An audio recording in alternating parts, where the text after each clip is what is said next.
Okay. I think it's recording. Okay. What's going on? Um, it's a new day.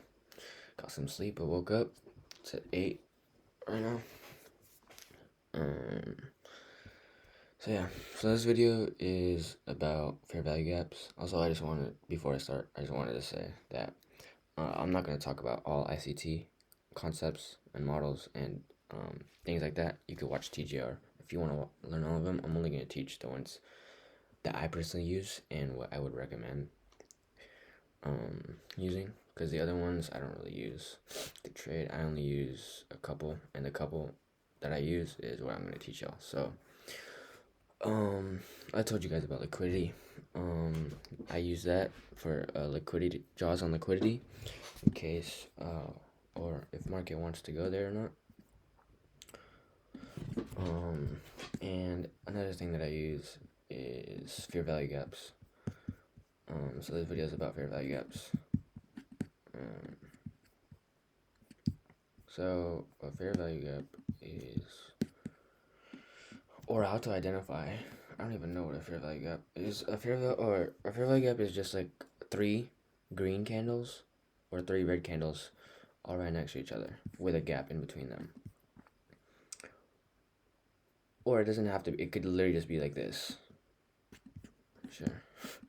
Unless I've been reading it wrong and it's just been playing out every time.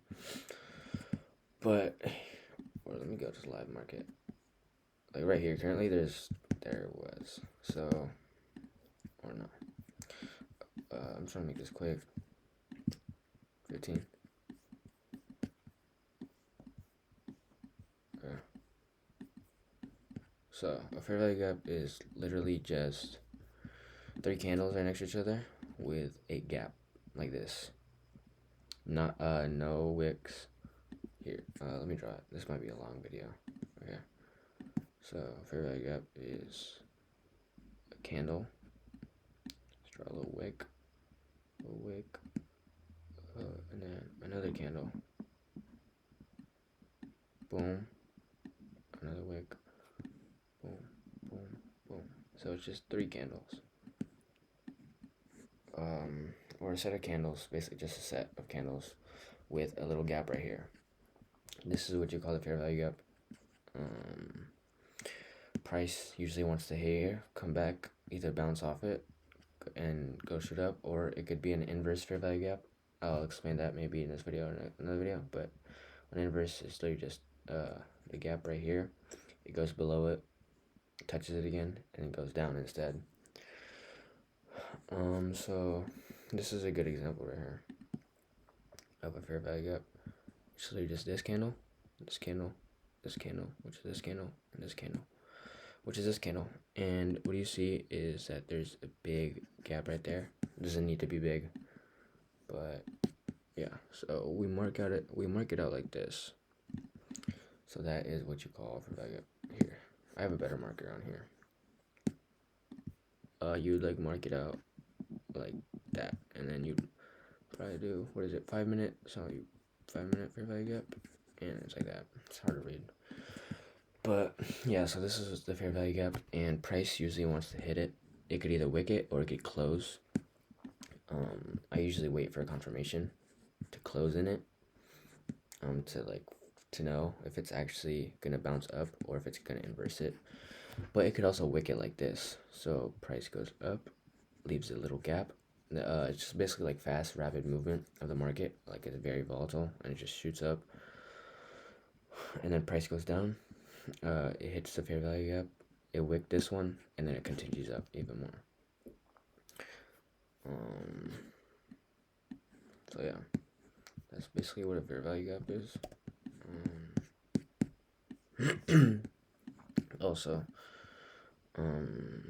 let's say the wick is, when you're looking for fair value gaps, you gotta look for the wick. So like, let's say the wick on this candle and the wick on this candle is like this.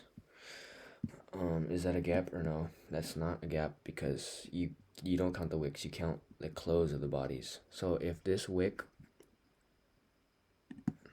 Hold on. If this candle's wick was maybe like right here, and this candle's wick was probably like right there, this is not a gap.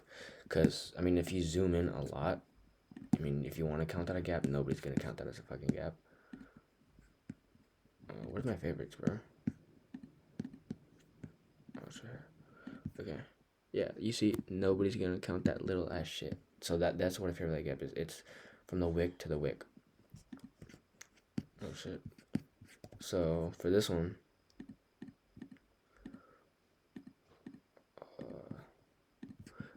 the tip of that one to this wick right there. Wait, let me move it up a little bit. Yeah, it's a little less wick. This one has a little wick. Move it up to be exact. Yeah, there we go. You don't need to be exact, but yeah. So the wick to this wick. So if these wicks are long like this and going in between, that's not a fair value gap. It would have to be like this. Another thing I didn't understand with TGR's explanation is, like, let's say a wick was like maybe like this and like this. Yeah, that is still a fair value gap. It's not a strong one, I guess, or I don't know. I just don't think it's a strong one, but yeah, it's still pretty good. It's just like, just don't make it to where like the wicks are so close together. And let me find an example. So right here, it's a bunch of things. If we move to a higher time frame, here, let me just mark this out.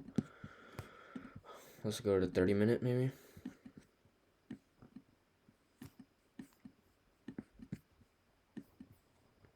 Yeah. So this is a 30-minute candle, like we said, because this is the time frame. So what do you see about this? This is a big gap. You don't really have to worry about this wick. It's mainly just these two wicks. I don't know why it's bugging so much. But yeah, so you just have to worry about those two wicks. Sorry. Yeah. So you mark it out like this. Fuck this shit, bro. I can't get it exact. Okay, there we go. Yeah. So you just mark it out like that. That's the gap. Price goes up, goes down. Sometimes it goes through it, but it doesn't close. If it closes through it, then I wouldn't take that trade. I wouldn't. That it might inverse it instead.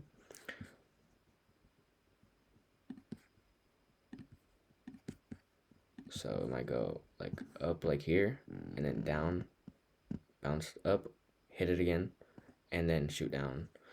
That's an inverse fair value gap. Fair value gap is just going up, boom, boom, which it did right here. And if we stretch this out, like, price hit it twice. Price hit it twice if we stretch it out, but it didn't close underneath it, which is a good sign.